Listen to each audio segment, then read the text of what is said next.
I think when the business relief market really started, or where it really kicked off, it was all around that speed. So being able to get the 2-year IHT qualification as opposed to a potentially exempt transfer through a trust, or through a gift. So that element of speed in there, I think, was really important. And you speak to our directors at Stella, they often refer to as BR being used as deathbed planning. That, oh my God, this client's 90 years old and she's not done any IHT planning. Let's do something with it, i.e. chuck it in a BPR product and hope she survives 2 years. Actually, the market's changed quite a lot now, and where the speed is still a big factor, that element of control and being able to have that flexibility over your investments as time and situations change, I think now is probably the more prominent feature.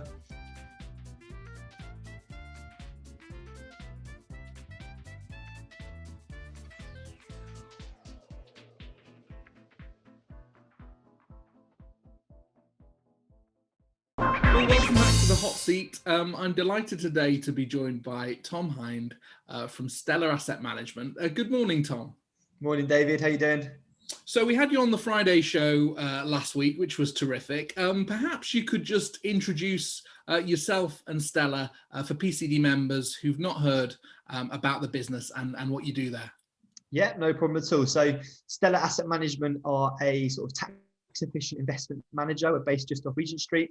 Just opened the Liverpool office as well, so part of our kind of national expansion plans, I suppose. But we are very much a business relief specialist. So we offer a really wide range of services for lots of different types of clients, individuals or business owners or high net worths, to enable them to mitigate inheritance tax. My role in the team is the regional account manager of London. Sounds very flashy, but effectively it's just the business development team. I focus on the London region. So I work with financial advisors, private client lawyers, intermediaries, trustees, to help sort of provide business relief qualifying investments for their clients. So those advisors can come to you for ideas. They have a client looking at the succession planning. They might be looking in the specific area, tax efficient investments. They can bounce some ideas off you, whether they're a lawyer, tax advisor, IFA, or other type of intermediary. Yeah, definitely. We'd love to have that, that relationship with people that we work with, more of a consultancy style approach. Sounds very cheesy, but it's true. It's always better to have a kind of open discussion with people, and the fact that we've got so many different services, that's always the best way forward. Because sometimes we work with advisors where they say, oh, we want to go and look at the Stellar AIM service, and you say, well, actually, once we talk about that client and get all the sort of fact finding information out on the table, maybe it's better to look at another service or work with one of our partners or something to put together a proposition for them. So, I mean, do high net worth clients come to you directly, or do they always come with an advisor, or what's the balance of that, how you deal with investors? Yeah, I'd probably say 95% plus is through advisors. So through either financial advisors or accountants or solicitors or private client lawyers, but all through that kind of intermediary relationship. So that is where I spend all of my time, sort of working with other sort of financial professionals. We have a very, very small kind of private client offering in there, but that is, as I say, a very small part of our business. Okay, and how long has Stella been active in this market? So we were set up in 2007. Our sort of chairman, managing director, CEO have all come from that Close Brothers team, where a lot of people in our space have kind of originated from. Most people in our area have got a very, very similar kind of backstory in terms of where the team came from. But it was our chairman, Craig Reeder, that was really running that Close Brothers property investment arm. So we've got a lot of experience in these areas, a lot of experience using private trading companies to mitigate IHT, lots of experience in the underlying investment sectors as well. So looking at UK hotel sector or the forestry market, for example. But we were established in 2007. So that's when Stella started. We kind of moved purely into the business relief space, probably around 2013, 14, something like that. And ever since then, we've kind of solely focused on the business relief market. We've done, EISs and things like that before, but at the moment it's purely BR. We're kind of a specialist in this space.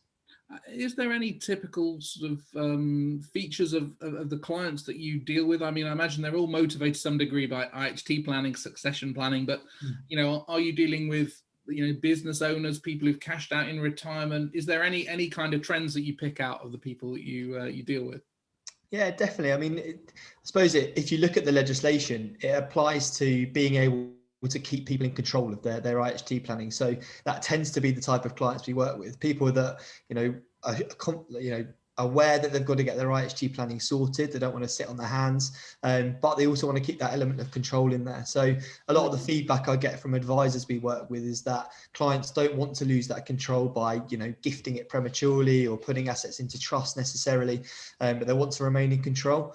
Naturally, we work with a lot of business owners because we use those private trading companies. So it's a very familiar structure for them. And by nature, a lot of business owners do want that element of control.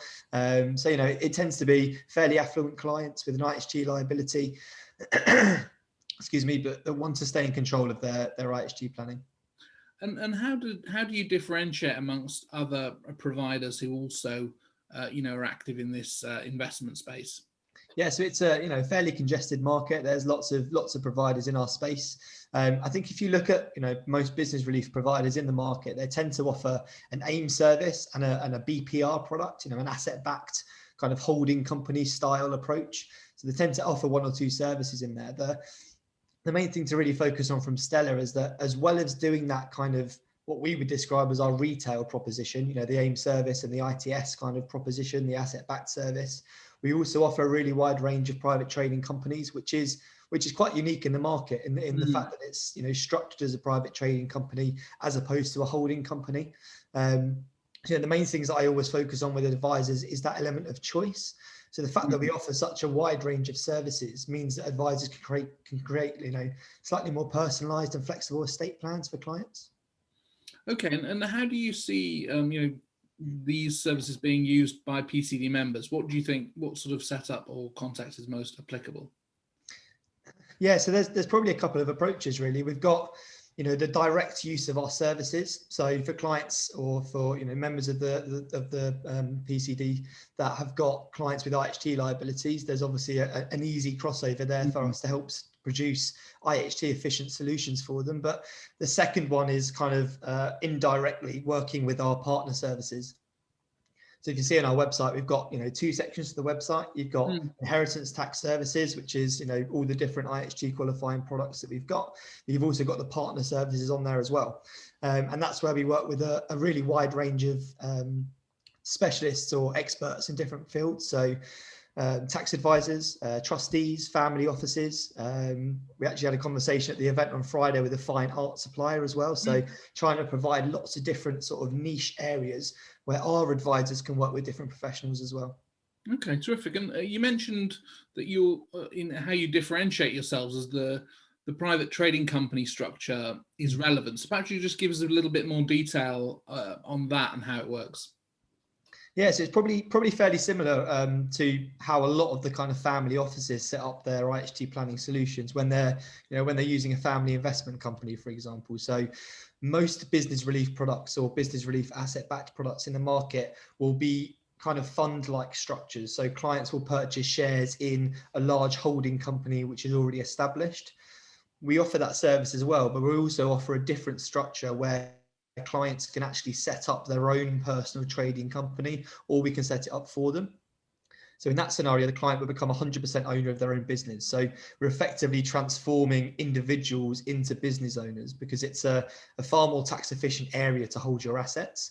So that could be either us setting up a company for them or working with an existing family investment company or with an existing business owner to use their corporate structure to enhance their kind of tax efficient position. That might be from surplus capital they've got in their own sort of private bank account. That might be from excess cash sat within a business, or that might be using excess cash in an investment company to convert that into a family trading company and get the business relief qualification on there as well. So, one of the beauties of using these private trading companies, as you can hopefully see, is we can work with a really, really wide range of clients. Okay, thanks. And how is inheritance tax actually achieved? Is it that it's effectively done through the probate process when the client declares everything they own, they claim release there through that? How does the benefit become received by the client? Yeah, so the business relief qualification applies to the underlying assets that the clients are actually holding, whether that's, qualifying AIM shares, or whether that's holding shares in a partnership of qualifying assets like a UK forest or a hotel investment or something like that. So qualifying business activities, the holding of those qualifying business activities is what gets the relief. It's slightly different from an EIS or something like that, where you can get that advanced assurance from HMRC to say this will definitely qualify for the tax relief. We can never say it definitely will. So the business relief qualification is kind of challenged by HMRC on death, which is why it's really important that clients hold the assets for the long term and hold them until they die to make sure they can get the relief. Whilst we can never 100% guarantee we're going to get the relief, we've had 200 or 300 successful deaths come through the service, which is not a particularly nice statistic, but it just shows that the service has been tried and tested. We've had lots of clients that have come through our structures, lots of clients that have come through the underlying assets and the investments that we're holding, and to the best of our knowledge, no one's had that IHT qualification challenged by HMRC. And I mean, what are the restrictions around the relief? Are there certain trades that are not available, certain ways of holding in the investment that make the relief unavailable? Where does it fall down if it does? Yeah, so the benefits of BR is it applies to so many things, and that enables us to create really nicely diversified portfolios. The things that we've got to be aware of really is basically anything that is making a good or providing a service largely qualifies for BR. So if you look on HMRC's website in terms of what does qualify for BR, they actually list what doesn't, and that's largely making or holding non-qualifying investments. So as long as we're not going into an investment vehicle which is making equity investments that don't qualify, or buy-to-let property is a big one that doesn't qualify, as long as we're producing a good or providing a service, so the hotel sector, for example, or the forestry sector, or qualifying AIM shares, that would qualify for BR. So a lot of our internal processes, or our internal investment team's processes, is making sure we're going through each of these assets with a fine-tooth comb and making sure that we're in a really good position to give our clients the best chance of getting that IHT relief when they pass away. Okay, thanks. And why would private clients use this method versus trust, gifts, insurance? I mean, you touched on before, control is a heavy aspect. But what do you think of the defining factors? Yeah, definitely. I think when the business relief market really started, or where it really kicked off, it was all around that speed. So being able to get the 2-year IHT qualification as opposed to a potentially exempt transfer through a trust, or through a gift.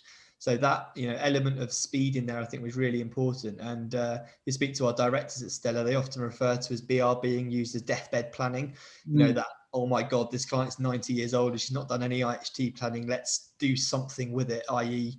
chuck it in a BPR product and hope she survives 2 years.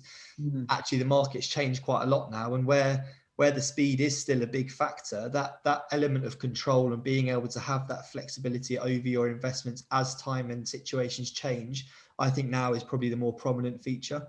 Actually, exacerbated by the pandemic as well. There was lots of clients that were very aware that they needed to get their IHT planning done, but the thought of giving up control of those assets and not necessarily not knowing what was going on around the corner, or if a new variant was going to pop up, or we're going to go into another lockdown and they needed that money for supporting their business or something like that, having that flexibility in there, I think, is a really important feature that hopefully will also enable advisors to get clients involved in IHT planning a little bit earlier on in their life as well, because you're not having to commit to a trust, or you're not having to give those control of those assets away to beneficiaries that might not need it or appreciate it at that point in time.